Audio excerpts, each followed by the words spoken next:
네, 안녕하세요. 푸돈싸입니다. 프리미어리그 11라운드 에버튼과 토트넘의 경기. 콘테 감독 부임 이후 처음으로 치른 리그 경기였습니다. 많은 분들이 허니문 효과로 에버튼을 잡지 않을까 생각했을 텐데 그보다는 맞다. 부임한 지 열흘도 안 됐지 하고 느끼는 경기였습니다. 경기 분석 바로 가시죠. 레고.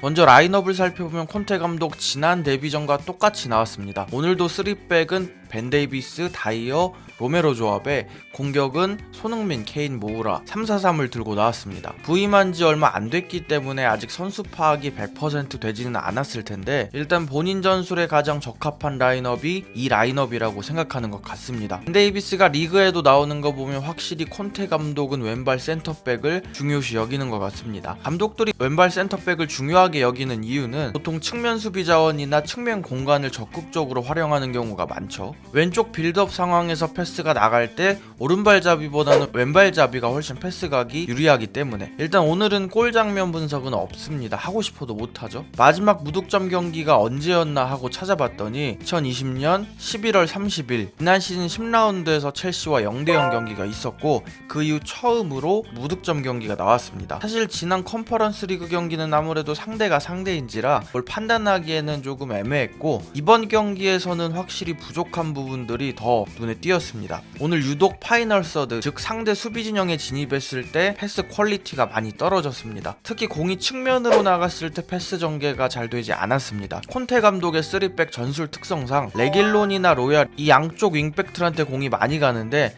특히 레길론이 오늘 많이 안 좋았습니다. 레길론의 데이터를 살펴보면 포제션 로스트만 무려 18개. 포제션 로스트는 말 그대로 경기에서 공 소유권을 잃은 모든 행동들입니다. 그리고 참고로 오늘 경기에서 레길론은 풀타임이 아닌 70분을 뛰었고 패스 성공률은 69%밖에 되지 않았습니다. 반대편에서 뛴 로얄의 패스 성공률은 83%. 물론 로얄은 풀타임을 소화하기는 했지만 성공한 패스 숫자가 무려 15개나 차이가 납니다. 그래서 그런지 콘테 감독 레길론을 70분에 바로 빼버렸죠. 이는 일단 레길론이 너무 일찍 경고를 받았습니다. 11분 만에 상대 역습을 막다가 경고를 받는 바람에 아무래도 플레이가 소극적일 수밖에는 없었죠. 드리블이나 공격적인 패스를 하다 끊기면 고스란히 부담이 되니까요.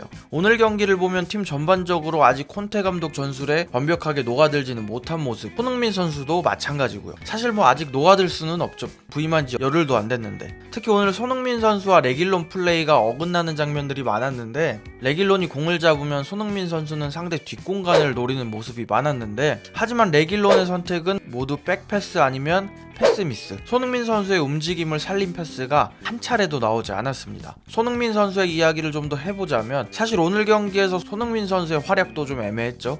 경기 내내 대부분 수비수들한테 둘러싸인 위치에서 플레이를 했고 수비 뒷공간을 노리는 움직임은 여러 번 나왔는데 이를 살리는 패스가 거의 없었습니다. 손흥민 선수가 콘테 감독 체제에서 보여줘야 할 플레이가 44분에 나왔습니다. 전방에서 키핑 이후 볼을 직접 운반하다가 측면에 있는 케인에게 공을 내주고 케인은 반대편에 비어있는 레길론에게 크로스. 아쉽게도 레길론의 슛은 골대를 벗어났지만 과정 자체는 좋았습니다. 이게 오늘 경기에서 토트넘의 가장 좋은 찬스였습니다. 이처럼 손흥민 선수는 온더볼에서 즉 공을 가진 상황에서 좀 더 좋은 모습을 보여줄 필요가 있습니다. 당장 콘테 시절 아자르만 생각해보더라도 공을 가진 상황에서 플레이가 굉장히 좋은 선수였죠. 그와 별개로 손흥민 선수 8분 만에 옆구리를 밟히는 장면이 나왔는데 카드조차 나오지 않았습니다. 가드프리가 1차로 뒤에서 손흥민 선수를 밀고 공을 뺏는 과정에서 옆구리를 밟는 장면. 가드프리 선수가 곧바로 사과를 하기는 했지만 심판은 그냥 경합 과정에서 나온 자연스러운 플레이로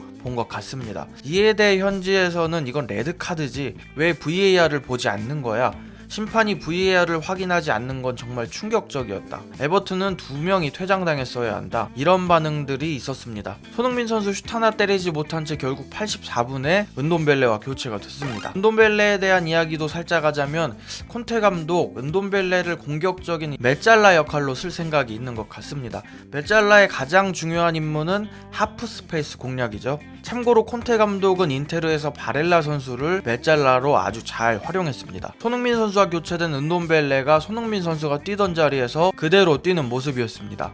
은돔벨레 입장에서는 아무래도 중원에서 뛸 때보다 수비적인 부담은 줄어들고 본인의 창의적인 플레이를 발휘하기는 더 편해지죠. 이 밖에 오늘 경기에서도 역시 콘테 감독은 윙백이 중요하구나 하고 다시 한번 느꼈습니다. 측면에 공간이 생기는 걸 볼 수 있었습니다. 아무래도 모우라나 손흥민 선수가 안쪽으로 위치하다 보니까 자연스럽게 측면에 공간이 생길 수밖에 없는 구조죠. 실제로 히트맵을 보더라도 손흥민 선수는 안쪽에서 대부분 터치가 이루어졌고 레길론은 손흥민 선수의 동선을 제외한 측면에서 대부분 터치가 이루어진 모습. 지금까지 로얄은 괜찮은 것 같고 레길론이 앞으로 어떤 모습을 보여줄지. 콘테 감독은 경기 이후 오늘 경기에서 부정적인 부분을 말하자면 마지막 패스가 매우 안 좋았다. 전술적으로 개선할 여지가 보이기 시작했고 선수들의 열정과 의지가 보여서 좋았다 라고 했습니다. 아쉽지만 오늘 경기에서 토트넘은 단 한 개의 유효슈팅도 기록하지 못했습니다. 히트맵을 살펴보면 박스 안에서 터치가 거의 없는데 이 부분을 개선해야 되지 않을까 싶습니다. 토트넘의 다음 경기는 22일 월요일 새벽 1시 반 리즈와의 홈경기. 부족한 영상 봐주셔서 감사합니다.